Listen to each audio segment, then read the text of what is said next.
মানে মাঝে মাঝে আমার মনে হতো যে ও আসলে মেন্টালি সিক একজন মানুষ। তো আমার হাজবেন্ডের সাথে যেটা হয় যে রুবেলের সাথে আমি কখনোই কোনো বিষয় হাইড করি না, একদম শুরু থেকেই সবকিছু তাকে আমি জানাই। শুধুমাত্র এই ঘটনাটা আমি তাকে জানানোর সাহস পাই নাই। তো হঠাৎ করে একদিন আমি যে নতুন স্কুলে পড়ি সেই স্কুলে দেখি হচ্ছে আমাকে নিয়ে খুব কানাঘুষা চলছে এবং আমি এটা মানে বুঝতে পারতেছিলাম না যে কি হচ্ছে। সবচেয়ে ইম্পর্টেন্ট যে সময়টা, আমি যে ডিসিশনটা আমি একা একা তখন নিতে যাচ্ছিলাম, যেটা বাবা মায়ের নেয়ার কথা, ওই ডিসিশনটা তখন আমি আসলে ইমেচিউর ভাবেই আমি তখন নিয়ে ফেলি। একটা আমার বিষয় আমি হাইড করতে গিয়ে আমি তার চেয়ে অনেক বড় একটা বিষয়ের জন্ম দিয়ে ফেলতেছি। এই ফিলটা তখন আমার, আমিও তাকে বলি নাই যে মরে গেলে এখানেই যাবো, তাও তাকে আমি সেকেন্ড টাইম ফোন দিব না। সকালে ওরা যখন উঠলো 6:30 7টার দিকে, তখন আমার অবস্থা খুবই খারাপ। আমার স্যাচুরেশন লেভেল তখন 83 84।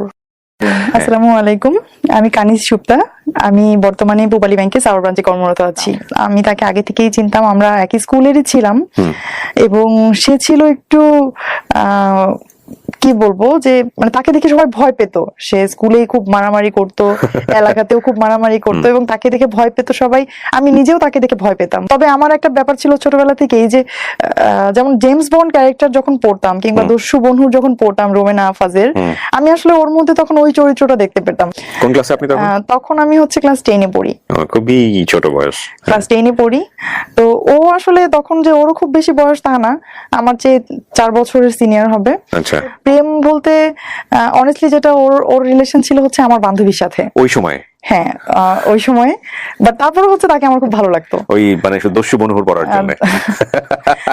আমার মনে হয় যে এথিক্যাল জায়গাটা আসলে বোঝারও বয়স না, ওটা খুব ছোট এখন, অল্প বয়স, যাকে চোখে দেখি তাকেই ভালো লাগে এরকম একটা বয়স। হ্যাঁ, বয়স একটা ব্যাপার ছিল। তারপর কিছুটা যদি আসলে পজিটিভলি দেখি ওর প্রতি, যে প্রেম ছিল ঠিকই, কিন্তু প্রেমের কোনো এক্সট্রিম লেভেল ছিল না। ওই মাঝে মাঝে একটু দেখা সাক্ষাৎ করতো, আমিই তো থাকতাম পাশে, কথা বলতেছে আমি তো থাকতাম পাশে। আমাকে বান্ধবীর পাশে আপনিই থাকতেন? হ্যাঁ, আমাকে আইসক্রিম কিনে দিত, চকলেট কিনে দিত। ওকে।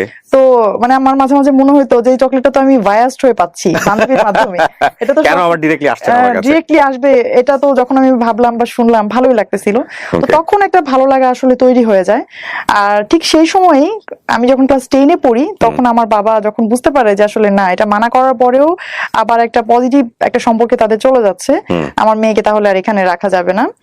এমনিতেই হচ্ছে সাধারণত ক্লাস 10-এ কখনো স্কুল চেঞ্জ করা খুবই টাফ একটা ব্যাপার, রেজিস্ট্রেশন চেঞ্জ করার একটা ব্যাপার থাকে।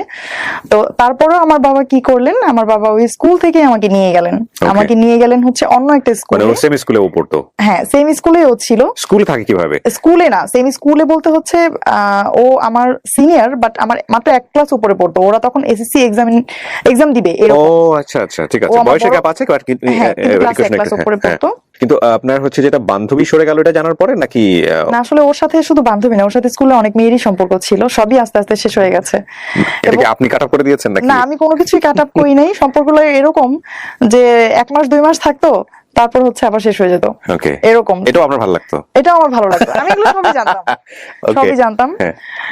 অন্য স্কুলে নিয়ে যাওয়ার পর এইটা ছিল হচ্ছে সত্যিকার অর্থে যে মনের ভেতর থেকে প্রেমের অনুভূতি, যেটা ডিস্টেন্স যখন তৈরি হয়ে গেল, আমি তাকে দেখছি না, তখন আমার মনে হচ্ছিল আমি তো এখন নাই। আমি স্কুলে থাকলে তো দেখতে পারতাম সে কার সাথে কথা বলছে, সে কার সাথে কি করছে, হ্যাঁ, আমি সবকিছুই দেখতে পারতাম। আমি কিন্তু আসলে তখনও তার সাথে আমার কোনো প্রপোজাল দিয়ে যে প্রেম, যেটা সেটা হয় নাই। ওই সাইড থেকে কি কোনো নকটক ছিল যে না তোমাকে আমার ভালো লাগে? ওর থেকেও ছিল না। তো এতদিন যেটা ঘটতেছিল, এতদিন হচ্ছে ফ্যামিলি চাচ্ছিল যে কোনো ভাবে সেটা বন্ধ হয়ে যায়, এবং তখন পর্যন্ত কিন্তু আমার মধ্যে কোনো অনুভূতি ছিল না। বাট ফ্যামিলি যখন এটা বাদ দিয়ে দিল চিন্তা করা, আমার মধ্যে আসলে এটা তখন থেকে কাজ করা শুরু করছিল।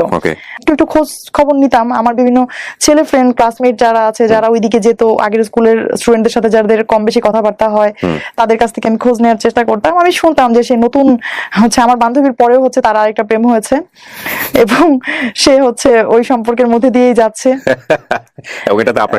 এবং না, আমার আসলে আমার কোনো রকমই লাগতো না। সে তো প্রেম করবেই, সে তো প্রেম কুমার।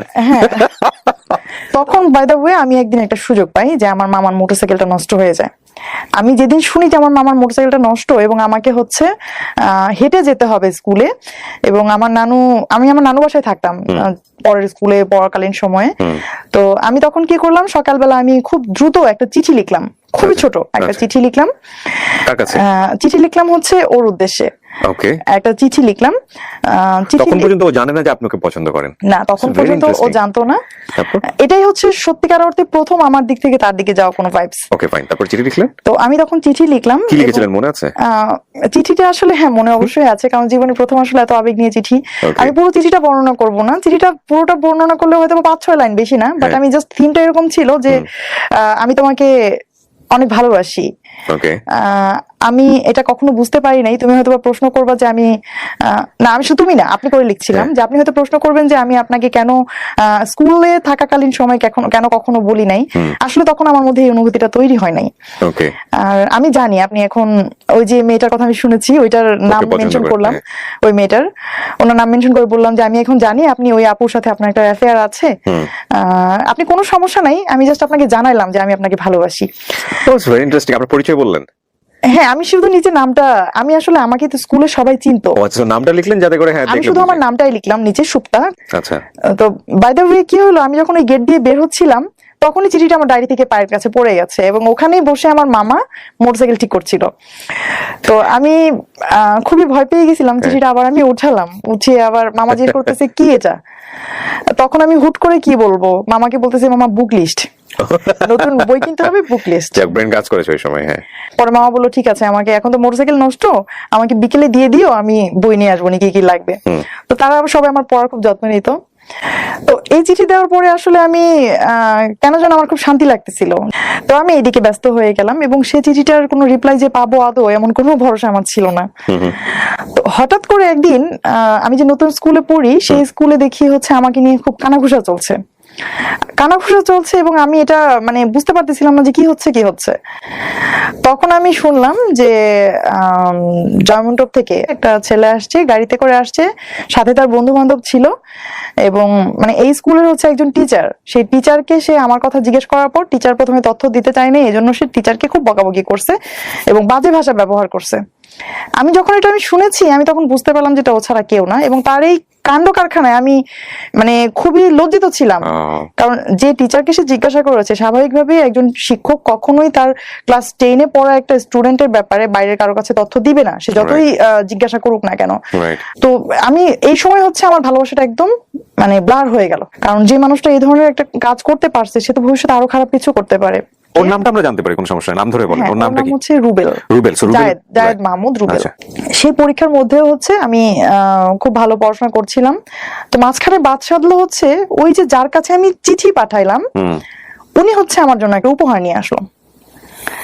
এটা হচ্ছে আমার পরীক্ষা চলছিল, তখন এসএসসি পরীক্ষা চলছিল, সে একটা উপহার নিয়ে আসলো। উপহারটা কেমন, সেটা ছিল একটা বই। তো আমার পরদিন সকালবেলা ছিল হচ্ছে সামাজিক বিজ্ঞান পরীক্ষা। আমি আগের দিন রাতে ট্রেজার আইল্যান্ড বইটার নাম ছিল, ট্রেজার আইল্যান্ড বইটা আমি শেষ করি। ওই বইয়ের মধ্যে কিছু লেখা ছিল না? না, কিছুই লেখা ছিল না। ওকে। তখন শেষ পর্যন্ত আমি সাভারি ক্যান পাবলিক স্কুল অ্যান্ড কলেজ, আমি সেখানে ভর্তি হই। এর মধ্যে যেটা হলো, রুবেলের একদিন হঠাৎ ফোন এলো। তো ফোন দেওয়ার পর থেকে এই এতদিন পর্যন্ত যে ওর প্রতি একটা বিরক্তি, ওর পরিচয় দেওয়ার পর থেকে হচ্ছে সবকিছু চলে যায় আবার। ঘন্টার পর ঘন্টা কখনোই কথা হয়নি আমাদের। ইভেন আমার মনে হয় যে সবচেয়ে বেশি আমাদের একবার কথা হয়েছিল 11 মিনিট। আচ্ছা। এছাড়া তো এই 11 মিনিট যেদিন কথা হয় সেদিন হচ্ছে আমাদের বিয়ের প্ল্যান চলছিল। বিয়ের প্ল্যান বলতে হচ্ছে ও আমাকে প্রপোজ করছিল। তো আমি তার সাথে কথা বলছিলাম ভালোভাবেই, কিন্তু আমি তাকে এক কথাই বলতেছিলাম সবসময় যে মানে আমাদের এখন কোনোভাবে বিয়ে করা সম্ভব না, আমার একটা ক্যারিয়ার আছে, আমি সামনে মেডিকেলে ভর্তি হব, আমি আগে পড়াশোনাটা একটা ভালো একটা লেভেলে নিয়ে যাই, তুমিও কিছু একটা ক্যারিয়ারে করো, তো তারপরে আমরা বিয়ে করব। সে আবার হচ্ছে আমার সব কথা শুনতো, সে কখনোই আমাকে কোনো কিছু ফোর্স করার চেষ্টা করতো না। তো সে আমাকে একটা কথাই বলতো যে সুপ্তা, এটা মনে হয় আল্লাহর একটা শাস্তি আমার জন্য হবে যে আমি আসলে লাইফে এতগুলো মানুষকে মনে কষ্ট দিছি, হ্যাঁ, আর ফার্স্ট মনে হয় আল্লাহ তোমার থেকে আমার এত বড় কষ্ট দিবে। আমার কাছে বোঝানোর চেষ্টা করতো যে সে আমার অনেক ভালোবাসে, বাট তার কথা আমি সবসময় সিলি ভাবেই নিতাম, কারণ এই কথা তো সে কতজনকেই বলে আসছে, তাদেরকে তো সে ছেড়ে আসছে। কলেজে আমার একটা দুর্বলতা ছিল ফিজিক্স নিয়ে। তো আমার তখন কি হয়, ফিজিক্সে হচ্ছে রেজাল্টটা খারাপ হয়, ক্যান পাবলিকে রেজাল্ট খারাপ মানে এর চেয়ে ভয়ঙ্কর আর কিছুই নাই। যে তুমি কোনো সাবজেক্টে খারাপ করছো, এর চেয়ে খারাপ আর কিছুই নাই। বাবা মাকে ডাকায় অনেক কিছু করতে হয়। তো এই যে একটা ভয়, আমি কিন্তু ওই দিনের আগ পর্যন্ত তার সাথে চিন্তা ভাবনা কখনোই যে আমি এখন বিয়ে করবো না, ভবিষ্যতে বিয়ে করব। তখন আমি তাকে কি বলি যে আচ্ছা ঠিক আছে বিয়ে করব, কিন্তু আমি তোমার কথায় আমি তোমার সাথে যাব না। তোমার ফ্যামিলি যদি আমার সাথে কথা বলে, তারা যদি সাপোর্ট দেয়, তাহলে আমি তোমাকে বিয়ে করব। আর তখন পরিস্থিতিটা এমন ছিল যে আমার একটা পার্সোনাল একটা কি বলবো, নিজের একটা ক্যারিয়ার তৈরি হচ্ছিল। ওই সময় আমার বাবা আমাকে কোনোভাবেই বিয়ে দিবে না। কিন্তু আমার কথা হচ্ছে যে আপনি ফিজিক্সে খারাপ করার পরে ডিসিশনটা কেন নিলেন? এখন যদি আমি আমার বাবা মাকে বলি, আমার প্রতি যে আমার বাবা মা আত্মীয় স্বজনের যে একটা এক্সপেকটেশন, এটা নষ্ট হয়ে যাবে, আমার প্রতি তাদের একটা ধারণা খারাপ হয়ে যাবে, এই লজ্জা আমি কোথায় রাখবো? এই লজ্জাটা আমি কোথায় রাখবো? তখন আমার কি হয় যে আমি তখন ওরে বলি যে ঠিক আছে চলো আমরা বিয়ে করি। মানে বিয়ে করবো, লেখাপড়া বাদ দিয়ে দিব? না। তাহলে ফিজিক্সের রিকভারিটা কিভাবে হবে? আমি শেষ করি। ওকে বল প্লিজ। পড়বো, বাট পরবর্তীতে অন্য কোথাও পড়বো। হ্যাঁ, অন্য কোথাও পড়বো, আরো ভালোভাবে। লাগলে আমি এক ইয়ার গ্যাপ দিয়ে দিব, মানে তারপর আমি আমার বাবার সামনে দাঁড়াবো না। ফাইন। সো বিষয়টা এরকম ছিল যে আসলে এই ফিজিক্সের খারাপটা আসলে অন্য কোনো ভাবে ডাইভার্ট হবে শুধুমাত্র বিয়ের রিজনে, যে না আমি বিয়ে করে ফেলেছি, দ্যাটস ওয়াই আমি 1 বছর গ্যাপ, কিন্তু আসলে তো রিজন হচ্ছে ফিজিক্স। এক্স্যাক্টলি। এটা কিন্তু এখন পর্যন্ত মনে হয় এই প্রোগ্রামটা দেখার পরে আমার বাবা জানবে। এই ঘটনা কিন্তু আমার বাবা এখনো জানে না যে আমার সেই সময় ফার্স্ট ইয়ারের থেকে সেকেন্ড ইয়ারে ওঠার সময় আমি ফিজিক্স একটা সাবজেক্টে আমি ফেল করি। ওকে, এটা আমার বাবা এখনো জানে না। ফিজিক্সে ফেল করে আপনি কেমিস্ট্রিতে ঢুকে গিয়েছেন। হ্যাঁ, তখন আমাদের মধ্যে খুব ভালো একটা কেমিস্ট্রি তৈরি হয়ে যাচ্ছিল। কিন্তু বিষয়টা আসলে কিন্তু সত্যি যে ওই সময় আগ পর্যন্ত তার সাথে যে কথা বলছিলাম, আমি ফোন দেওয়ার পর থেকে 1 মাস হয়ে গেছে প্রায় কথা বলছিলাম, আমার মধ্যে তখন একবারও কাজ করে নাই হ্যাঁ আমি বিয়ে করব। তখন আমার মধ্যে একটা ওই এরকম ভাব চলে আসছিল যে হলে হলো, না হলে না। আমরা বলি failure is the pillar of success. তো ওই সময় যেটা ছিল যে আসলে failure is the pillar of marriage. তখন এটা কিন্তু বাংলাদেশে অনেক মেয়েদের ক্ষেত্রেই এটা হয়। হ্যাঁ, failure is the pillar of marriage. Okay, হ্যাঁ বলেন প্লিজ। কিন্তু আমি আসলে যদিও ফিজিক্সে খারাপ করেছি, এটা ও জানতো যে আমি ফিজিক্সের কারণে তোমাকে লাইফে নিচ্ছি, মানে ফিজিক্স চেঞ্জ করতেছি? ও জানতো। ওকে। এর মধ্যে আবার ওকে বললাম যে তুমি এক কাজ করো, তুমি একটু আমার বাসায় একটা প্রপোজাল আবার পাঠিয়ে দেখো বাবা কি বলে। তখন ওদের বাসা থেকে সেকেন্ড টাইম একটা প্রপোজাল যায়, আমার বাবা ডিনাই করে দেয়। আর ডিনাই করার পর হচ্ছে তখন আমি আরো ভয় পেয়ে যাই যে কয়েকদিন পরেই তো আমার রেজাল্টের কথা জেনে যাবে, বিয়েটাও তো দিল না, এখন কি হবে? তখন আমরা সিদ্ধান্ত নিলাম যে হ্যাঁ আমরা বিয়ে করব। কিন্তু ওই যে কিছুক্ষণ আগে আমি বলছিলাম যে আমাদের বিয়েটা আসলে লাভ এবং ফ্যামিলি দুইটার কম্বিনেশন। কেন যে লাভটাও কিন্তু তখন খুব বেশি এক্সট্রিম লেভেলের তা না, মাত্র 1 মাস ধরে কথাবার্তা হচ্ছে আমাদের। আর ফ্যামিলি বললাম এই কারণে যে আমার বিয়েতে একটা পরিবার ছিল। তো তখন হচ্ছে ওর ভাই আমার সাথে আসে, ওর ভাই বলতে ওর বড় 2 ভাই। আমি কিন্তু ওর সাথে যাইনি। আমি যখন বাসা থেকে যেদিন বের হয়ে গেলাম এবং আমি যখন চলে গেলাম, এটা একটু ইন্টারেস্টিং, হুট করেই জাস্ট একদিন আগে আমার বার্থডে ছিল 2 তারিখ, মে মাসের 2 তারিখে আমার বার্থডে ছিল। তো বার্থডেতে আমি আমার বাড়িতে আসি, আসার পর আমি আমার মার কাছ থেকে আমার সার্টিফিকেট গুলো নিয়ে নিই। এতদিন পর্যন্ত কিন্তু সবকিছু আমার মায়ের কাছেই ছিল আলমারিতে। আমার তো ভেতরে একটা অপরাধবোধ কাজ করছিলই যে আমি চলে যাব, কিন্তু যাওয়ার পর তো আমার ফিউচারটাকে আমার সাজাতে হবে, আর সার্টিফিকেট গুলো আমার তখন জরুরি।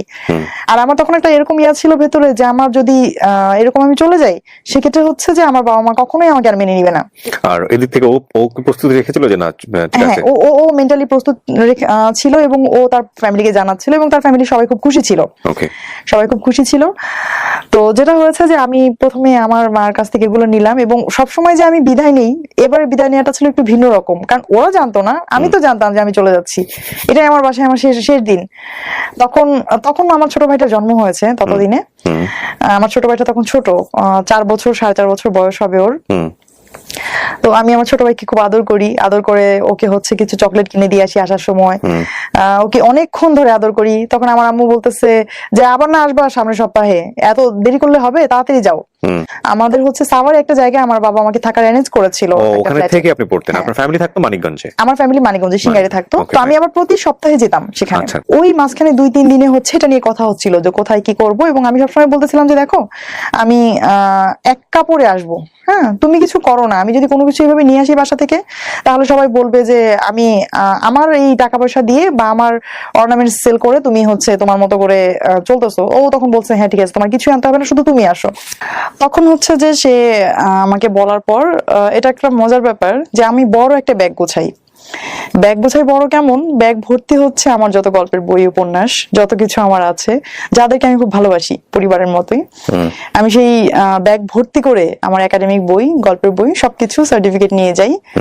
ইন এ ওয়ান ড্রেস, আমি যে ড্রেসটা পরেছিলাম তখন ও আর আমার শ্রদ্ধেয় বড় দুই ভাসুর আছেন আমার, তারা দুজন, এই তিনজন এবং ওর আপন মামা, তারা তিনজন আসেন।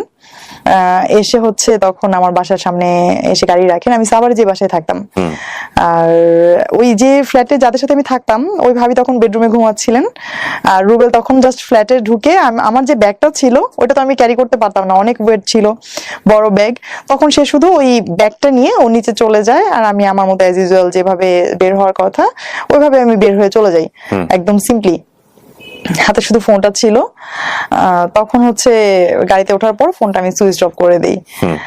তো এই হচ্ছে আসলে কি বলবো, আমার লাইফের সবচেয়ে ইম্পর্টেন্ট যে সময়টা, আমি যে ডিসিশনটা আমি একা একা তখন নিতে যাচ্ছিলাম, যেটা বাবা মায়ের নেয়ার কথা, ওই ডিসিশনটা তখন আমি আসলে ইমেচিউর ভাবেই আমি তখন নিয়ে ফেলি। আমার পরীক্ষার রেজাল্ট খারাপ করব এটা বললে বাবা মা কষ্ট পাবে, এই যে ভয়টা, আসলে ওই ভয়টা থেকে তখন আমার বের হয়ে আসা উচিত ছিল। কারণ আমি যদি ওরকম বলতে পারতাম, হয়তো আমার বাবা একদিন যেতেন টিচারের সাথে কথা বলতেন, এর চেয়ে বেশি কিছু হতো না। হয়তো আমার লাইফের অ্যাটলিস্ট একটা বছর নষ্ট হইতো না। যে ডিসিশনটা আমি নিয়েছিলাম একটা বছর পরে আমি আবার নতুন কোনো ইয়েতে ভর্তি হব, সেখানে ভালো পড়াশোনা করব, এই ফিল্ডটা ঢাকে। বাট একটা ওই যে একটা কথা আছে না, যে জ্বলন্ত চুলা থেকে গরম তেলের মধ্যে লাফ দেয়া, বা গরম তেল থেকে জ্বলন্ত চুলায় লাফ দেয়া, এরকম একটা ব্যাপার ছিল যে আমি একটা আমার বিষয় আমি হাইড করতে গিয়ে আমি তার চেয়ে অনেক বড় একটা বিষয়ের জন্ম দিয়ে ফেলতেছি। এই ফিলটা তখন আমার মধ্যে ছিল না। তো যেটা হলো যে অ্যাজ ইউজুয়াল আমাদের বিয়ে হয়ে গেল কোর্টে, আর তখন আমার বয়স ছিল মাত্র 14+। ইন্টারে পড়ছেন আপনি? 14+ হওয়ার কথা না তো? হ্যাঁ, 14+ বললাম এই কারণে যে আমি হচ্ছে যখন স্কুলে ভর্তি হই সেটা ছিল আমার অনলি 3 ইয়ার্স, ক্লাস 1 এ ভর্তি হই যখন আমি। ও, সার্টিফিকেটও কি আপনার 14+ই ছিল? হ্যাঁ, সার্টিফিকেট আমার 14+ ছিল। আমাকে দেখে কেউ বুঝতো না, কারণ ছোটবেলা থেকে আমি একটু ওভাল কি ছিলাম, লম্বা ছিলাম, বুঝতো না। আর আমার ভাসুর আবার আরেকটা কাজ করেছিলেন, উনি একটা এভিডেভিট করেছিলেন আমার এইজের, যেটা হচ্ছে বয়স বাড়িয়ে, এবং 24 ছিল তখন এই যে সেটা ইয়াতে ওই এভিডেভিট অনুসারে। তখন আমাকে তখন খোঁজাখুঁজি চলছিল। আমি অলরেডি কিন্তু ওদের বাসায়, যে আমি কোর্ট থেকে অলরেডি বিয়ে করে চলে এসেছি, খোঁজাখুঁজি চলছিল, এবং আমি তো খুব ভয় পেয়ে গেছি। তারা আমার সাথে যতই যোগাযোগ করতে চেষ্টা করছিল, আমি কারোর সাথে কথা বলবো না, ফোনে আমি কারোর সাথে কথা বলবো না, যা কথা বলার তোমরা বলো। আমার হাজবেন্ডকে বলছিলাম যে যা কথা বলার তোমরা বলো, আমি কোনো কথা বলবো না। যে আমি কথা বললে তো আমাকে জিজ্ঞাসা করবে, যে এরকম কিছু করার আগে তো একবার বলতে পারতাম। তো তাদের সাথে হচ্ছে আমাদের ওই ঘটনার পর থেকে বাবা মার সাথে প্রায় 6 মান্থ আমার কোনো কথাবার্তা কোনো কিছুই হয় নাই, এবং আমার শ্বশুরবাড়িতেই হচ্ছে আমি ধীরে ধীরে অ্যাডজাস্টমেন্টে চলে যাই। আচ্ছা। এবং এরপর ফার্স্ট অবস্ট্রাগলটা যেখানে আসে, যাদেরকে আমি ডিপেন্ড করে আমি ওই বাড়িতে যাই, আমার ভাসুরা যারা আছেন তারা হ্যাপি যে ছোট ভাই বিয়ে করেছে, বউ পেয়েছি, এই পর্যন্তই তাদের দায়িত্ব। বাট আমার ফিউচার, আমার ক্যারিয়ার তৈরি কিন্তু তাদের দায়িত্বের মধ্যে পড়ে না। ট্রু। স্বাভাবিকভাবেই তারা কোনো কিছু না করলেও তাদেরকে ফোর্স করতে পারবো না। এদিকে তখন রুবেলও তো হচ্ছে কোনো আয় করতো না, স্বাভাবিকভাবেই একটা তখন দেখা যাচ্ছে খুব ছোট যদি কোনো নিডও হতো, যে 50 টাকা 100 টাকা নিডের কথা হলেও হচ্ছে কাউকে না কাউকে বলতে হতো যে এই জিনিসটা আমার লাগবে। তো এই জিনিসটা খুব আমার ভেতরে কাজ করতো, যে আমার নিজেকে খুব ছোট মনে হতো, যে কারণ এইরকম সিচুয়েশনে তো কখনো পড়ি নাই। ফার্স্ট টাইম ইউ রিয়ালাইজ না, রিয়েল লাইফটা রিয়ালাইজ করতেছেন। তখন হচ্ছে প্রথম আমার মনে হলো যে না, আসলে তো এটা খুব জরুরি ছিল যে একটা কিছু করে একটা ফিনান্সিয়াল সাপোর্ট তৈরি করে বিয়েটা করা। ফার্স্ট ধাক্কাটা আসে হচ্ছে আমার পড়াশোনা নতুন করে শুরু করায়, কলেজ চেঞ্জ। যে আমাকে তো ওই কলেজে তো আমি আর আসলে নতুন করে পড়ার কোনো সুযোগ ছিল না, কারণ আপনি তো জানেন ক্যান পাবলিকে হচ্ছে ম্যারিড হলে হচ্ছে খুব টাফ। আর আমি যেহেতু আনম্যারিড অবস্থায় ভর্তি হয়েছিলাম, তারপর আমি পড়াশোনা করতে পারতাম হাইড করে, যদি হচ্ছে আমার ওই ফিলটা না আসতো। এখন তো হচ্ছে আমার হাজবেন্ডকে আমি শো করতে পারবো না আমি যদি আনমেরিড হয়ে ওখানে পড়াশোনা করতে যাই, আর বাবা মার সাথে তো কোনো সম্পর্কই নাই, সুতরাং আমি তো ক্যান পাবলিকে পড়তে পারবো না। তখন এনিহাউ আমি নতুন একটা কলেজে ভর্তির সিদ্ধান্ত নেই। সিদ্ধান্ত নেওয়ার পর তখন কলেজে ভর্তিতে আসলে খুব বেশি টাকা লাগতো না, বর্তমান সময়ের পরিপ্রেক্ষিতে খুব বেশি টাকা লাগতো না। বাট ওই টাকাটাই তখন ওই মুহূর্তে আমার জন্য খুব টাফ হয়ে গিয়েছিল, যে টাকাটা আমাকে কে দিবে। তখন হচ্ছে আমার ভাসুরদেরকে হচ্ছে আমার হাজবেন্ড বোঝায় যে ঠিক আছে, অ্যাটলিস্ট ওকে ইন্টারমিডিয়েট পর্যন্ত পড়াও, ইন্টারমিডিয়েটটা পাস করুক, তারপরে দরকার হলে ও একটা প্রাইমারিতে ঢুকে যাবে বা কোথাও ঢুকে যাবে। তো তখন পর্যন্ত আমার ভাসুররা ওই হ্যাঁ নার মধ্যেই ছিল, যে পড়বে কি পড়বে না। আসলে গ্রামে 91টি পরিবার, তারা চায় একটা বউ, তারা তো কলেজে ছাড়তে চায় না। এটা খুব স্বাভাবিক যে তাদের দরকার বউ, তো বউ পড়াশোনা করবে, এটা আসলে তাদের জন্য খুব অনেক দূরের চিন্তা। আর এটা আমাদের গ্রামে কখনো হয়ও না যে একটা বাড়ির বউ পড়াশোনা করে, কারণ মেয়েরাই পড়াশোনা করে না কেউ ভালোভাবে ওই সময়। এই জায়গাটা থেকে হচ্ছে আমার আশেপাশে পরিচিত যারা ছিল, এক কথাই আমি যাদের কাছে মধ্যমণি হয়েছিলাম একটা সময়, আত্মীয় স্বজন পাড়া প্রতিবেশী সবাই হচ্ছে তখন আমার হাজবেন্ড সম্পর্কে কিছু ব্যাড কমেন্টস করতো হচ্ছে যে ওদের সম্পর্কটা থাকবে না এবং ওই ছেলের সাথে কোনোভাবেই ও অ্যাডজাস্ট করতে পারবে না এবং তার ক্যারিয়ারটা শেষ হয়ে গেল, এই ধরনের বিভিন্ন কথাবার্তা বলতো, যেটা হচ্ছে ওকে খুব কষ্ট দিত। বাট আমার অভিজ্ঞতাটা তখন ধীরে ধীরে চেঞ্জ হচ্ছিল। এইরকম যে প্রেমিক হিসেবে সে যতটুকু খারাপ, একজন হাজবেন্ড হিসেবে সে তার চেয়ে শতগুণ ভালো।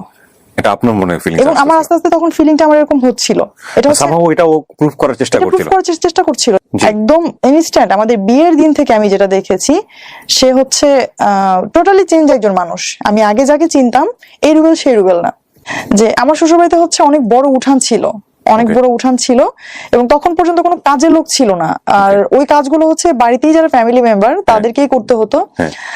তো এটা হচ্ছে আমার বাড়িতে প্রায় 24 জন ফ্যামিলি মেম্বার ছিল ওই সময় আমার শ্বশুর বাড়িতে, এবং এদের যে রান্না বাড়ার একটা ব্যাপার, এদের খাবারের পর হচ্ছে থালাবাটি ধোয়ার একটা ব্যাপার, এগুলো কিন্তু অনেক বড় প্রেশারের একটা বিষয় এবং এগুলো সব নিজেরাই করতে হতো।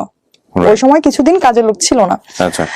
তো যেটা হয়েছে যে এগুলো করতে গেলে তো স্বাভাবিকভাবে আমার পড়াশোনা হবে না। তখন কি ও পড়াশোনা মোটামুটি কি বন্ধ করে দিয়েছে? একদম ও পড়াশোনা বন্ধ করে দিয়েছে।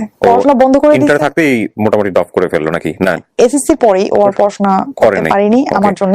তাহলে চিন্তা করে দেখেন, এখানে একটা ভয়ঙ্কর রকমের ডাইমেনশন আছে। সেটা হলো যে সে এসএসসির পরে পড়েনি, এরকম একটা সময় সে বিয়ে করেছে।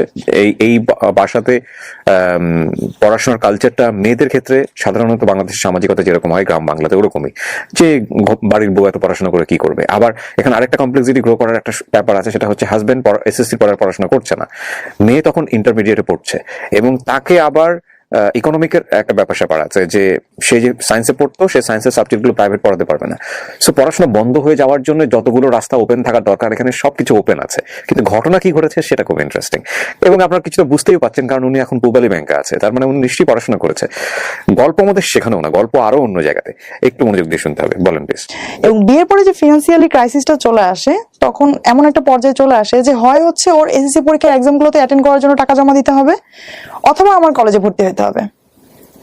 এখন সে বলে যে দেখো আমি তো ভালো স্টুডেন্ট না বেশি, আমি হয়তো পড়াশোনা করব কোনো রকম, আমার পড়াশোনাটা চলতে থাকবে, বাট তুমি তো ভালো স্টুডেন্ট, তুমি তোমার পড়াশোনাটা চালায় যাও। তখন সে আমার জন্য এই স্যাক্রিফাইসটা করে যে সে পড়াশোনা না করে সে আমার জন্য পড়াশোনার একটা অপরচুনিটি তৈরি করে দেয়। অথচ সে কিন্তু এটা বলতে পারতো, বা আমিও তাকে বলেছিলাম যে একটা কাজ করো, যে তুমি এসএসসিটা করো, আমি দরকার হয় একটা বছর আমি ওয়েস্ট করি, একসাথে আমরা কলেজে ভর্তি হব, ততদিন একটা ফিনান্সিয়ালি একটা সাপোর্ট আসতে পারে, এরকম প্রপোজ আমি তাকে করেছিলাম।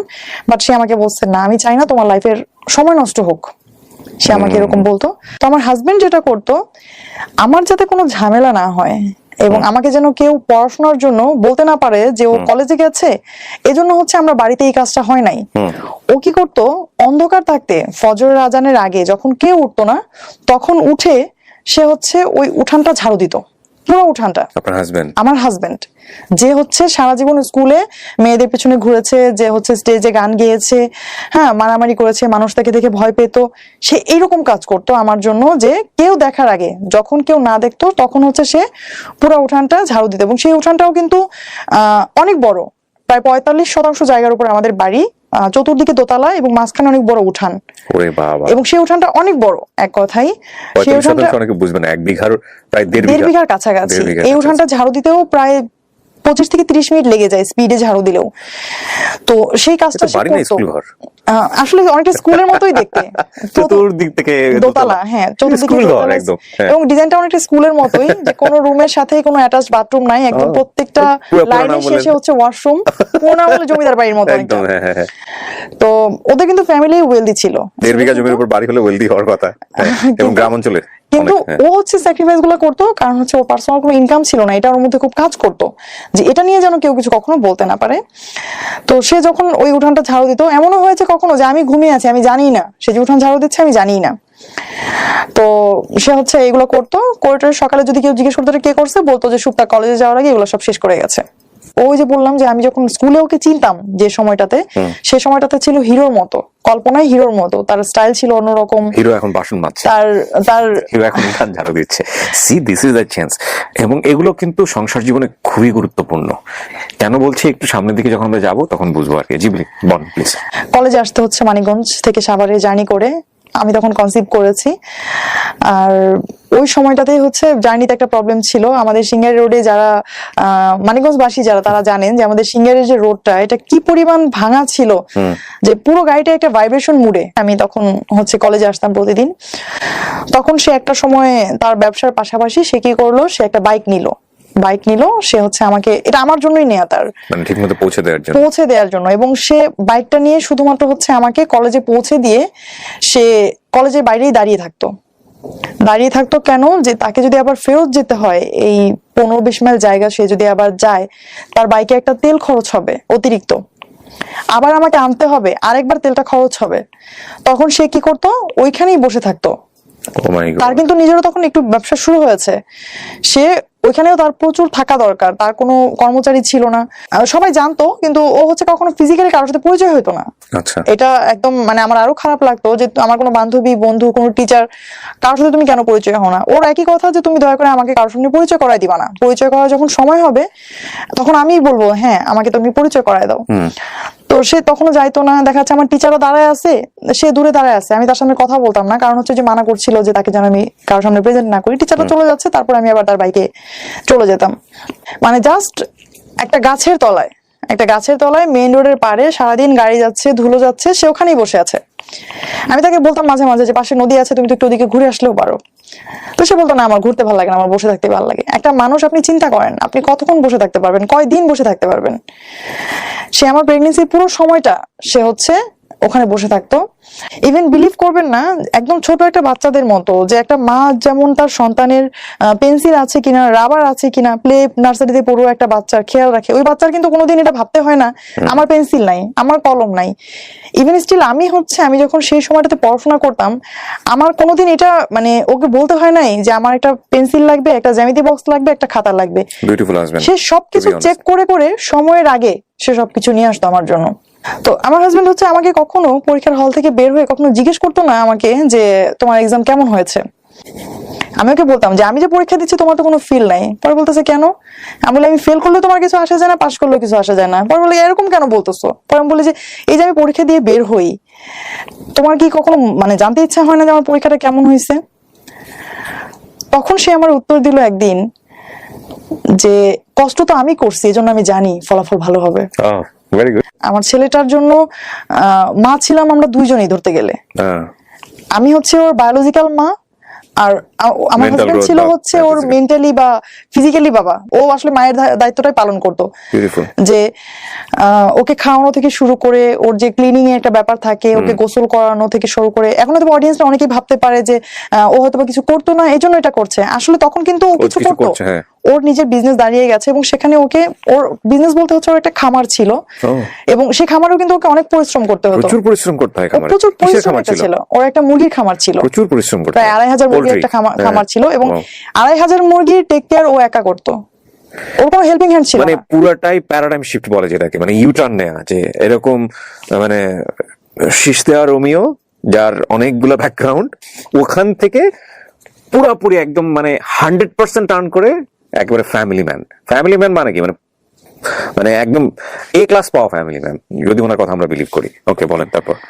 মানে মাঝে মাঝে আমার মনে হতো যে ও আসলে মেন্টালি সিক একজন মানুষ, তা না হলে আসলে এইভাবে কেউ বাচ্চার টেক কেয়ার করতে পারে না। মানে বাচ্চার ব্যাপারে সে এত বেশি কনসাস ছিল যে বাইরে কেউ আসলে সে বাচ্চাকে মানে তার কোলে দিতে ইতস্তত বোধ করা, যে দেখাচ্ছে আত্মীয় স্বজন আসছে, বা গ্রামে তো এরকম থাকে যে ছোট বাচ্চাকে কেউ কোলে নিচ্ছে বা আসছে, সে দিত না।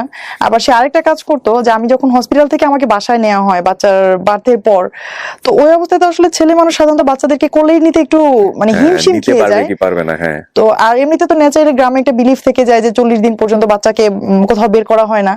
আর সে যেটা করতো, ওই হসপিটাল থেকে আনার 2-1 দিন পরে, অর্থাৎ আমার বাচ্চার বয়স যখন 7 থেকে 8 দিন, তখন সে আমার বাচ্চাকে নিয়ে ঘুরতে যেত বাইরে।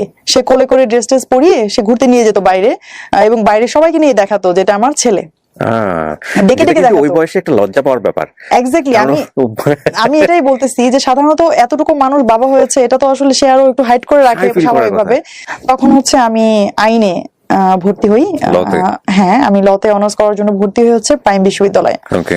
আমি বাসায় না থাকলে সে টেক কেয়ার করতো।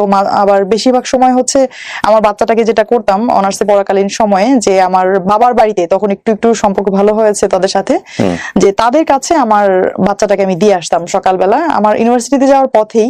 আমি তখনও সেই মানিকগঞ্জ থেকেই মিরপুরে এসে ক্লাস করতাম প্রতিদিন। প্রাইম ইউনিভার্সিটিতে? মানে আমার জার্নির সময়টা আসলে শেষ হয় নাই, জার্নিটা চলছেই।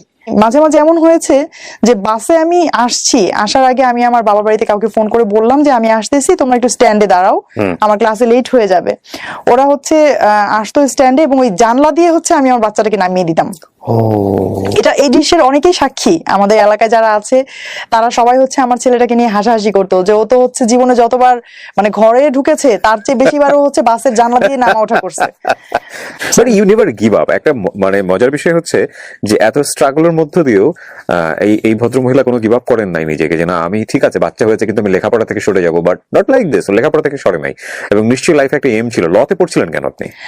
জি, আমি আইন বিষয়ে পড়াশোনা করছিলাম হচ্ছে, আমি সবসময় বিচারক হওয়ার স্বপ্ন দেখতাম, আমি এখনো দেখি সেটা। ওকে, ফাইন, লেটস কন্টিনিউ। তারপর ওকে, আমার একটা কোশ্চেন চলে আসছে, মানে কোশ্চেনের আনসারটা তো সবারই জানা। দেখেন আপনার হাজবেন্ড ইন্টারমিডিয়েট পাস করে নাই, এসএসসিও করেনি, এসএসসিও পাস করে নাই, সে আপনাকে এতদূর পর্যন্ত পড়তে দিল? এটা আমাদের সামাজিকতার জায়গা থেকে এই প্রশ্নটা। কখনো কোনো কোশ্চেন করেনি নাকি ইন্সপায়ার করেছে? আমার হাজবেন্ড আসলে শুরু থেকে যেটা করেছে যে ও আমার জন্য সবসময় ইন্সপিরেশন ছিল, সব সময়। আমার কখনো কোনো একটা মুহূর্তের জন্য মনে হয় নাই যে ও আমাকে কোনো একটা জায়গা থেকে একটু একটা ইনফেরিয়রিটি কমপ্লেক্স হবে না, যে ভোগে না, অনেকে কিন্তু ভোগে। আমাদের সমাজটা কেমন, আমাদের সমাজে বিয়ে করতে গেলেও দেখা হয় যে ওয়াইফের উচ্চতা হাজবেন্ডের উচ্চতা থেকে কম কিনা, যদি এটাও একটু বড় হয়ে যায় ওটাকে স্বাভাবিক চোখে দেখা হয় না। এবং এটা তো শুধু গেল চোখের দেখা। আপনি যদি আসেন এবার এই পড়াশোনা বা ক্যারিয়ার, এমন একটা জব করছে হাজবেন্ড যেটাতে হাজবেন্ড কম ইনকাম করে ওয়াইফের জায়গা থেকে, কিংবা আপনার এডুকেশনের দিক থেকে হচ্ছে ওয়াইফের চেয়ে পেছানো, এই বিষয়গুলো কিন্তু আমাদের সামাজিক দৃষ্টিকোণ থেকে অনেক বড় ব্যাপার, এবং সংসারও কিন্তু অনেক ধরনের কমপ্লেক্সিটি গ্রো করে। আপনার ক্ষেত্রে এরকম কোনো কিছু হয়নি? আসলে আমাদের ক্ষেত্রে কখনো এরকম কেন হয়নি যে ওই যে পড়াশোনা না করার যে বিষয়টা ওর, এটা হচ্ছে ও বলতে হয়তো বা কখনো কখনো ফিল করতো এরকম যে কারোর সামনে বলবা না, সেম প্রশ্নটা আমি ওনাকেও করব, ওনার অ্যানসারটা আমি নিয়ে নেই, দেখি উনি কি বলেন। কারোর সামনে বলবা না, বাট আমি যেটা করি একদম শুরু থেকে এখন পর্যন্ত খুব গর্ব করেই বলি আমার হাজবেন্ড পড়াশোনা করে নাই। কারণ আমি এরকম আমার অনেক বান্ধবীদেরকে দেখেছি যাদের হাজবেন্ড মাস্টার্স পাস এবং অনার্স শেষ করে ওদের বিয়ে হয়েছে, ওদের হাজবেন্ড হচ্ছে ওদেরকে পড়তে দেয় নাই। পূবালী ব্যাংকে আমি যখন জয়েন করলাম, ও যেটা বলছিলাম যে এর মধ্যে আমি 4টা ব্যাংকে পরীক্ষা দেই আর হচ্ছে আরেকটা জুডিশিয়ারিতে পরীক্ষা দেই, তো 4টা ব্যাংকে আমার জব হয়ে যায়। জব হয়ে যাওয়ার পর পূবালী ব্যাংকে আমার পোস্টিং হয় হচ্ছে আমার বাসার খুব কাছে, সে কারণে আপনি এই জন্য হচ্ছে আরেকটা ব্যাংকে যেটা হয় আমার এর চেয়ে ভালো একটা পদে জব হয়, কিন্তু আমি শুধুমাত্র বাড়ির কাছে, এই জন্য আমি এই শাখাতেই জয়েন করি পূবালী ব্যাংকে। তখন আমি একটা বিউটি কন্টেস্টে আমি নাম দিলাম। তো আমার হাজবেন্ডের সাথে যেটা হয় যে রুবেলের সাথে আমি কখনোই কোনো বিষয় হাইড করি না, একদম শুরু থেকেই সবকিছু তাকে আমি জানাই। শুধুমাত্র এই ঘটনাটা আমি তাকে জানানোর সাহস পাই নাই। অনেকেই দিবেন, আপনার এক্সপ্লেইন করার দরকার নেই, বাংলাদেশে নাই আমি মনে করি এটা দিবে না, অনেকেই দিবে না। যখন হচ্ছে আমি সেমিফাইনালে চলে গেলাম, এখন তো এটা টিভিতে প্রচার করছে, রেগুলার টিভিতে দেখাবে, প্রচার হবে, কখন আবার দেখে ফেলে, দেখলেই তো চিন। তখন যদি কোনো প্রশ্ন করে এখন আমি কি করব, বলতে তো হবে, জানাতে হবে। তখন আমি ওকে একদিন সাহস করে এরকম বললাম যে রুবেল, আমাকে কেমন লাগছে, একটা সুন্দর ড্রেস পরার সামনে দাঁড়ায় বলতেছে আমাকে কেমন লাগতেছে। পরে বলতেছে যে ও আবার এমনিতে হচ্ছে আমাদের মধ্যে কম, যে একটা আছে যে ওই কাউকে খুশি করার জন্য কিছু বলা, যে তোমাকে অনেক ভালোবাসি বা তোমাকে অনেক সুন্দর লাগছে, এই বিষয়গুলো আমাদের মধ্যে কম, শুরু থেকেই কম। তো ও তখন আমাকে বললো হ্যাঁ এটা এরকম হয়েছে, এটা এরকম হয়েছে। তো বললাম যে সব মিলে কেমন, সুন্দর লাগছে না পচা লাগতেছে, এটা বলো। তো বলতেছে হ্যাঁ সুন্দর লাগতেছে। তো বললাম আচ্ছা ধরো আমি একটা বিউটি কন্টেস্টে এখন আছি, হ্যাঁ আমি বিউটি কন্টেস্টে আছি, তুমি শুনলা, হ্যাঁ তখন তোমার অনুভূতি কি হবে? তখন ও দুষ্টমি করে বলতেছে যে আমি তো তখন মানে মাইকিং করে প্রচার করবো যে আমার ওয়াইফ হচ্ছে বিউটি কন্টেস্টে আছে, এই সেই, হাসতেছে। তখন আমি বললাম যে রুবেল যদি সিরিয়াসলি এরকম শোনো, তখন ও আস্তে আস্তে করে হচ্ছে ওই হাসিটা থেমে গেল। সিরিয়াসলি শুনবো মানে কি? পরে তখন ওরে মানে একদিন পরে আমি আবার বলতেছি রুবেল আমি কালকে যেটা বললাম আসলে কিন্তু বিষয়টা এরকম। তখন হচ্ছে ও প্রথমে একটু রেগে গেল হচ্ছে আমাদের মধ্যে আসলে যে এতক্ষণ যেটা বলতেছিলাম যে ভালোবাসার যে বিষয়টা, কেয়ারিং এর যে বিষয়টা, এইটা যেমন তীব্র আমাদের মধ্যে কিন্তু রাগও তীব্র। রাগ হচ্ছে আমরা দুজনের সাথেই প্রচন্ড, এবং আমাদের এটা খুব কমন যে প্রতিদিনই কমপক্ষে একবার হলেও ঝগড়া হয় যে কোনো বিষয় নিয়ে, এবং ঝগড়াটা এরকম যে ঝগড়া হচ্ছে 10 মিনিট পরে আবার খুব স্বাভাবিকভাবে কথাবার্তা, কিছু হয় নাই। এটা খুব জরুরি, ঝগড়াও জরুরি, এই মিনিমাইজেশনটাও খুব জরুরি সংসার জীবনে। জি। তো তাকে আমি জানানোর পর সে প্রথমে তো আমার বাবাকে ফোন দিল, মাকে ফোন দিল। এতদিনে কিন্তু এই যে এতগুলো বছরে তাদের সাথে কিন্তু তার এত ভালো একটা সম্পর্ক হয়ে গেছে যে তাদের কাছে হচ্ছে আমার চেয়ে তার প্রায়োরিটি বেশি হয়ে গেছে এখন। তো এনিহাউ আমি আমার বাবা মাকেও বোঝালাম, ওকেও বোঝালাম যে দেখো আমি যে পর্যায়ে এসেছি, যতটুকু করেছি, এই যে প্রায় 80,000 থেকে 5,000, 5,000 থেকে 100, 100 থেকে 28 থেকে এখন আমি সেরা 17তে আছি। এখনো তুমি যদি আমাকে মানা করো রুবেল, আমি আর একদিনও এখানে যাব না, তুমি বিলিভ করো। তুমি আমাকে মানা করবা, আমি সুপ্তা সেখানে যাব না, ঠিক আছে? বাট তুমি এতটুকু আমার উপর ভরসা রাখবা, আমি কখনোই জীবনে এমন কোনো কাজ করব না যেটা তুমি কোনোভাবে শুনলে তুমি কষ্ট পাবা। তোমাকে কষ্ট দেওয়ার মতো কোনো কিছু আমি কখনো করবো না। তখন ও বলতেছে যে ঠিক আছে, সে আমার এখানে কোন ড্রেস পরবো, কি করব, তার একটাই বিষয় ছিল যে তুমি হ্যাঁ কন্টেস্টে যাবা, বাট তোমার মধ্যে যেন শালীনতা থাকে। আর শেষ পর্যন্ত আল্লাহর রহমতে আমি এখানে সেকেন্ড রানার আপ নির্বাচিত হই। ওকে, কি ছিল কন্টেস্টটা? এটা ছিল হচ্ছে মিসেস মিলেনিয়াম ইউনিভার্স 2020। কারা করেছিল এটা?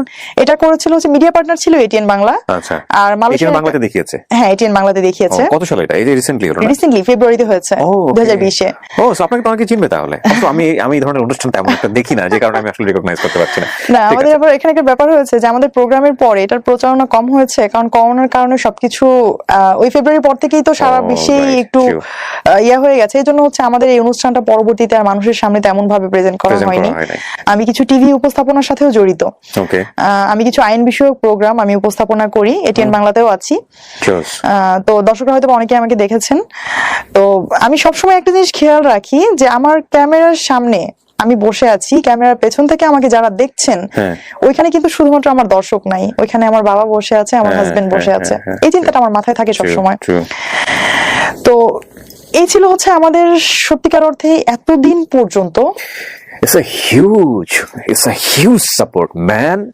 আমি চিন্তা করতে পারি না যে একটা মানুষ যে লেখাপড়া বেশি দূর যেতে পারেনি, সে তার ওয়াইফকে এত বড় সাপোর্ট দিয়ে গেছে, এবং সবচেয়ে এক্সট্রিম লেভেল। বাংলাদেশে উনি যেটা বলছিল যে মিডিয়া সম্পর্কে সাধারণ মানুষের যে conception, that is absolutely true. কেউ এরকম একটা কমপ্লেক্স সিচুয়েশন আছে মিডিয়া সম্পর্কে, একটা অবজারভেশন, সেখান পর্যন্ত এই ভদ্রলোক সাপোর্ট দিয়ে গেছে যে ঠিক আছে আমার ওয়াইফ সেখানেও কাজ করবে। Wow, I must salute you sir, first of all. আর গল্পটা আরো বাকি, টুইস্ট আরো সামনে। কেন বলছি সাম্প্রতিক সময় এটা একটা খুবই জরুরি গল্প। এরই মধ্যে লাস্ট রোজাতে আমি অসুস্থ হয়ে যাই, হঠাৎ করে অসুস্থ হয়ে যাই। এটা ছিল হচ্ছে মে মাসের দ্বিতীয় সপ্তাহ। আমি অসুস্থ হয়ে যাই 2020-এ। তো অসুস্থ হয়ে যাওয়ার পর আমি প্রথমেই আমি আগেই বলেছি যে আমি কোনো কিছুই আবেগ দিয়ে চিন্তা ভাবনা করার আগে চিন্তা করি হচ্ছে এর সমাধানটা কি। আর বর্তমানে যেহেতু সারা দেশে একটা প্যান্ডেমিক একটা সিচুয়েশন ক্রিয়েট হয়ে গেছে, তো আমি কি করেছি যে আমি সাথে সাথে আমার ডাক্তারের সাথে কনসাল্ট করেছি। তো ডক্টর আমাকে প্রাইমারি কিছু মেডিসিন দিলেন। মেডিসিন দেওয়ার পর হচ্ছে আমি গেলাম টেস্ট করার জন্য। যখন ওই মেডিসিনও কাজ হচ্ছিল না, টেস্ট করার জন্য, তখন আমার যেটা হয়েছে যে আমার তখন ঠান্ডা, সর্দি, যেটা গলা ব্যথা, মাথা ব্যথা, জ্বর সবকিছুই ছিল এক কথাই। এগুলোকে এমন কোনো কিছু টের পাচ্ছিলেন যেগুলো সাধারণত আগে হয় নাই? গলা ব্যথাটা অনেক বেশি লাগতেছে বা এরকম কোনো কিছু? আমার আবার একটা ব্যাপার হচ্ছে আমার আগে থেকেই রাতে জ্বর আসার একটা প্রবণতা আছে। আচ্ছা। আর একটু ফ্যানের বেশি বাতাসে থাকলে, এসিতে থাকলেই হচ্ছে আমার এরকম হয়। তো এসিতেও 2 দিন ঘুমানো হয়েছে রাতে, তো সেজন্য হতে পারে। তো আমি তখন কি করলাম, আমি গেলাম কোভিড টেস্টের জন্য গেলাম। যাওয়ার পর হচ্ছে আমাদের ওখানে ব্যবস্থাপনা খুব সুন্দর ছিল সাভারে। তো আমি যাওয়ার পর আমার টেস্টের রেজাল্ট আসলো নেগেটিভ। এটা হচ্ছে মের 18 তারিখে আমি টেস্ট করি, 19 তারিখে আমার রেজাল্ট আসে নেগেটিভ। তো এর মধ্যে তো আমি মেডিসিন নিচ্ছি, ডক্টরের অ্যাডভাইস অনুসারে মেডিসিন নিচ্ছি। নেয়ার পর হচ্ছে আমি এদিকে ঈদে আমাদের যেহেতু সাভার থেকে আমাদের বাড়ি যেখানে খুব কাছে, না যাওয়ারও কোনো অজুহাত নাই। তো আমরা ঈদে এই করোনার প্রেক্ষাপটে আমরা গেলাম, ওখানে গেলাম। তো ওখান থেকে যখন আমি ফিরেছি তখন কিন্তু আমার এতদিনে যে সিমটম গুলো করোনার, ওগুলো আমার অলমোস্ট হচ্ছে কেটে গেছে। বাট একটা সমস্যা যেটা আছে যে আমার প্রতিটা রাতেই জ্বর আসতো, আর আমি কোনো স্মেল পেতাম না নাকে। এটা আমি অনেকের কাছেই শুনছি এখন যে করোনাতে যারা এফেক্ট হচ্ছে তারা স্মেলটা পাচ্ছে না। স্মেল পেতাম না। আর আমি যেটা করেছি যে আমি আবারও গেলাম টেস্ট করতে, যে আমি যদি এফেক্ট হয়ে থাকি, আমি হয়তো বা আগেটা ফলসও আসতে পারে, বিভিন্ন জায়গায় এরকম শুনছি। তো আমি আবার টেস্ট করতে গেলাম। টেস্ট করতে যাওয়ার পর আমাকে, ওই দিন ছিল ফ্রাইডে, যেদিন আমি টেস্ট করতে যাই ফ্রাইডে ছিল, তো আমাকে ওখান থেকে বলে দিল যে আপনার তো কোনো কিছুই নাই, আপনি অযথা আসছেন একটা কিট নষ্ট করতে, এরকম ভাবে তারা বলছিল যে আপনার তেমন কোনো সিমটম নাই, রাতে সামান্য জ্বর আসে, এটা তো আসলে করোনার কোনো ইয়া না। তো আমি টেস্ট করে বাসায় চলে আসলাম। তারা আমাকে বললো যে যদি হচ্ছে আপনার যদি পজিটিভ হয় আগামীকাল আপনাকে ফোন দিয়ে জানিয়ে দেওয়া হবে। তার আগেও আসলে মেসেজগুলো তেমন আসতো না, আইডিসিআর থেকে আসতো না। তো আমাকে জানাইলো যে আপনাকে ফোন দিয়ে জানিয়ে দেওয়া হবে, আর যদি ফোন না যায় তাহলে আপনি ধরবেন নেগেটিভ। ওকে। তো আমার শুক্র শনি ব্যাংক বন্ধ থাকে, আমি যেহেতু শনিবারে আমার কোনো ফোন আসে নাই, আর আমি এদিকে এই শুক্রবারের পর থেকে আমার জ্বরও আসে নাই, আমি রবিবারে খুব স্বাভাবিকভাবে অফিস করতে যাই, আমার অফিসে সব কলিগদের সাথে আমি অফিস করি। আর সন্ধ্যায় আমি জানতে পারি যে আমার করোনা পজিটিভ। সন্ধ্যায় আমাকে আইডিসিআর থেকে ফার্স্ট একটা মেসেজ দেয়। মেসেজ পাওয়ার পর আমি আমার উপজেলা হেলথ কমপ্লেক্সে আমি যোগাযোগ করি তাদের সাথে। তখন তারা তাদের ইমেল চেক করে দেখেন হ্যাঁ আমি করোনা পজিটিভ। তখন আমার হাজবেন্ড, আমার ছেলের বয়স এখন 10 বছর, আমরা একই রুমে ছিলাম, একই জায়গায় বসা, ফ্লোরে বসেছিলাম। তো আমি মেসেজটা দেখার সাথে সাথেই প্রথমে ওদেরকে জানাই যে আমার তো করোনা হয়েছে। ওই রুমের মধ্যেই ওরা বসা একসাথেই। তো আমি ওকে জানাইলাম যে তোমরা দূরে যাও, আমার করোনা হয়েছে, আমার কাছে কেউ আইসো না। তখন আমার হাজবেন্ড হেসে দিছে যে যদি কিছু হয়তো এতক্ষণই হয়ে যেত, তোমার সাথে তো আমরা কবে থেকেই আছি, এই মুহূর্তে দূরে যাওয়ার কি আছে। তারপর আমার বাচ্চা আসছে আমাকে গলা জড়ায় ধরে কান্না করার জন্য, আমি ওকে সরাই দিচ্ছি যে না বাবা, যতক্ষণ আমি জানতাম না ততক্ষণ জানতাম না, যখন আমি জানি আমার করোনা হয়েছে তখন আমি অবশ্যই আমি চাইবো না তোমরা কেউ আমার কাছে থাকো, আর যেহেতু আমি সুস্থ আমি সবকিছু করতে পারছি। তো সাথে সাথে আমি আমার সেপারেট একটা রুমে চলে গেলাম আইসোলেটেড থাকার জন্য।